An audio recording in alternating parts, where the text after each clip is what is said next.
নমস্কার, আমি নিমেষে অঙ্কের লেখক Chanchal Ghosh. YouTube channel the idea Chanchal Ghosh follow করেন, তাহলে খুব সহজেই অঙ্ক শিখতে পারবেন।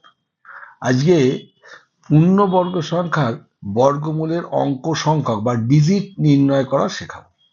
কিভাবে একটা বর্গ সংখ্যা, বড় বড় পূর্ণবর্গ সংখ্যার বর্গমূল করলে ক অঙ্কের সংখ্যা আসবে বা ক ডিজিটের আসবে। যেমন 2 অঙ্কের একটি পূর্ণবর্গ সংখ্যার বর্গমূল কতগুলি অঙ্ক বা ডিজিট হয়। ধরুন 2 অঙ্কের একটা হচ্ছে 36 পূর্ণবর্গ সংখ্যা, তার যদি আমরা স্কোয়ার রুট করি অ্যান্সার হচ্ছে 6। এটা ছিল 2 ডিজিটের, আসলো 1 ডিজিটের।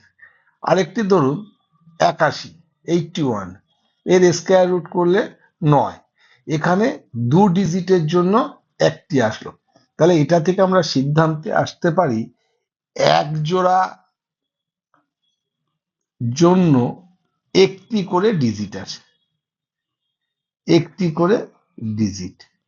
তাহলে এখানে 2 অঙ্ক বলেছে, 2 অঙ্ক মানে 1 জোড়া, তাহলে কটা ডিজিট আসবে? একটি ডিজিট আসবে।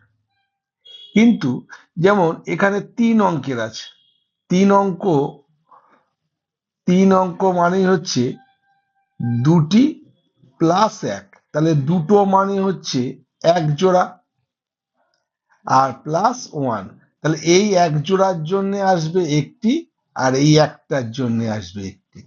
তাহলে মোট কটা ডিজিট আসবে? দুটি। 4 অঙ্ক, 4 অঙ্ক, 4 অঙ্ক মানে হচ্ছে 2 প্লাস 2, 2 জোড়া আর 2 জোড়া। তাহলে এই দুটোর জন্য মানে 1 জোড়ার জন্য আসবে একটি, এই 1 জোড়ার জন্য আসবে একটি। তাহলে 4 অঙ্কের জন্য মোট কটা অঙ্ক আসবে? দুটি আসবে।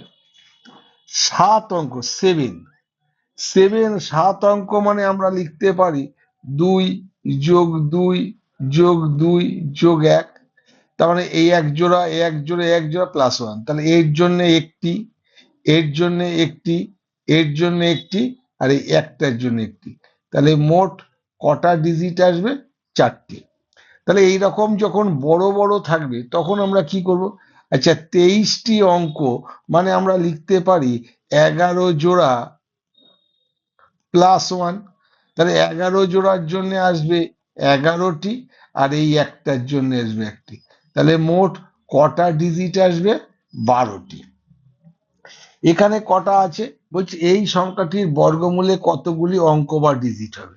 এখানে 1 2 3 4 5 6 7টা আছে, তাহলে 7টাকে আমরা লিখতে পারি 3 জোড়া প্লাস 1, তাহলে 3 জোড়ার জন্য আসবে 3টি আর এই একটার জন্য আসবে একটি। মোট কটি ডিজিট আসবে? 4টি ডিজিট আসবে।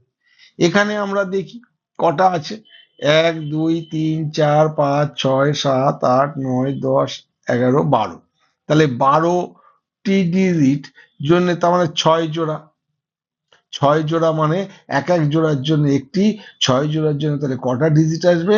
6টি ডিজিট আসবে বা 6টি ডিজিট আসবে। তাহলে কত সহজে এগুলো করা গেল দেখুন। তাহলে এরকম ভাবে শিখতে গেলে তাহলে কত সহজে হয়ে যাবে। ভালো লাগলে লাইক, কমেন্ট এবং সাবস্ক্রাইব করবেন, আর অন্যদের দেখার জন্য এগুলো শেয়ার করে দেবেন। নমস্কার, ভালো থাকবেন।